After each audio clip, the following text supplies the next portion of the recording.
मैं एक हकीकत का आईना दिखा रहा हूँ, मैंने कोई बात गलत की है तो मुझे बताएं। मतलब मैं तो नहीं इस चीज़ से एग्री करता कि आपको अच्छा, इनकलाब कैसे आता है? इनकलाब इल्मी भी आ सकता है, इसमें कौन सी बात है,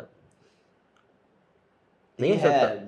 मतलब नज़रियात हैं ये आप जो बात कर रहे हैं ना, कि एक सुर्ख इनकलाब होता है, एक सफ़ेद इनकलाब होता है जी, पुरअमन। हम्म। पाकिस्तान में जो सिचुएशन है ना, ये पुरअमन इनकलाब वाला मुल्क नहीं है। अच्छा, यहाँ पर नहीं आ सकता। पुरअमन इनकलाब नहीं आ नहीं, सकता ना। उसकी मुझे पता क्या लगता है, नहीं, आज तक ये है तो पुरअमन बड़ी इनकलाब, डीप कॉन्वर्जेशन, पुरअमन इनकलाब कहाँ पे आया? कहीं पे नहीं आया। इमाम खुमैनी साहब का इनकलाब पुरअमन था। नहीं, अच्छा, फ्रेंच फ्रांस, रेवोल्यूशन वो भी ऐसा ही है, उसके बाद कोई भी नहीं आया मेरे ख्याल में। हिटलर जो था वो बड़ा पुरअमन आदमी था। वो कौन सा इनकलाब लेके आया था। वो अपनी कौम के लिए तो वो एक किस्म का इनकलाबी था ना, उसने अपना इतना रियासत स्टेट कायम कर दी अलग से, वो एक नज़रिए के खिलाफ निकला, उसने उसको दफन कर दिया। अच्छा, आए आगे इनकलाब, अच्छा बांग्लादेश में आया इनकलाब जी। हालांकि वो मेरा चीज़ें चेंज हो तो गई हैं, अभी भी शायद कंट्रोल तो नहीं का है, रिजल्ट इतने अच्छे नहीं रिजल्ट उसके अच्छा आए, नहीं निकला, लेकिन एफर्ट अच्छी थी। उसमें जाने गई है ना। हाँ, कोलेटरल डैमेज तो बहुत हुआ उसमें। इनकलाब कभी भी जान लिए बगैर नहीं आ सकता। अच्छा, आपको मैं मेरा असल में आपसे जो इख्लाफ है ना बुनियादी माज़रत के साथ, वो ये है कि आप कह रहे हैं कि मेरे ख्याल में जो जान देना ना, वो सबसे एंड वाला स्टेप होता है किसी भी रेवोल्यूशन में। आप दोनों साहब नोटिस कीजिएगा ज़रा बात को, नहीं, ये हो सकता, टाइम लगेगा। सुनिए, नहीं मेरी बात, मैं ये जो कहना चाह रहा हूँ, इनकलाब का जो फर्स्ट स्टेप होता है वो होती है रियलाइजेशन।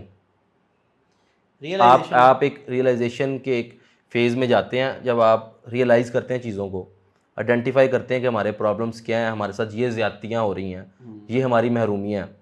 मेरे ख्याल में हमारी कौम उस फेज़ में भी नहीं है। वो आप बात ठीक कर रहे हैं कि क्योंकि पंजाब का एक बड़ा पाकिस्तान का लीडर जो कि पंजाब बेस्ड, उसकी फॉलोइंग अच्छी है, उसकी वजह से लोगों को अब समझ आ गई है कि इस्टेब्लिशमेंट का क्या रोल है। मगर मैं समझता हूँ जो आपने कहा कि मेरे ख्याल में वो रियलाइजेशन इस हद तक की कि खान साहब आए, इन्हीं के साथ बैठे हों, ये जो लोग हैं जो खान साहब के खिलाफ है, तो ये सारी अवाम भी और खान साहब भी सारे खुश होकर बैठ जाएंगे और फिर कहेंगे ये कौम के बाप है। कहा तो है, ये एंटी ऐसे ही है एस्टैब्लिशमेंट ना, नहीं है, ये प्रो इमरान है। इसका मतलब है कि बेसिकली मेरे ख्याल में अभी पब्लिक के अंदर एक इनकलाब जो ना, पहले रियलाइजेशन होती है, अवेयरनेस होती है, पहला स्टेप उसके आप बाद कह सकते हैं। आपके अंदर एक आग लगती है आहिस्ता आहिस्ता आहिस्ता। वो ओवरनाइट नहीं होता। ये सारे जो फ्रेंच रेवोल्यूशन की हम बात करते हैं, ये कई ये दहाइयों ईरान पे में जो है, ये कितनी दहाइयों पे मुहित है। ये कब से छोटी छोटी जगह पे लोग कर रहे थे। मेन स्ट्रीम तो तब होता है ना जब को बहुत बड़ा रिजल्ट निकलता है।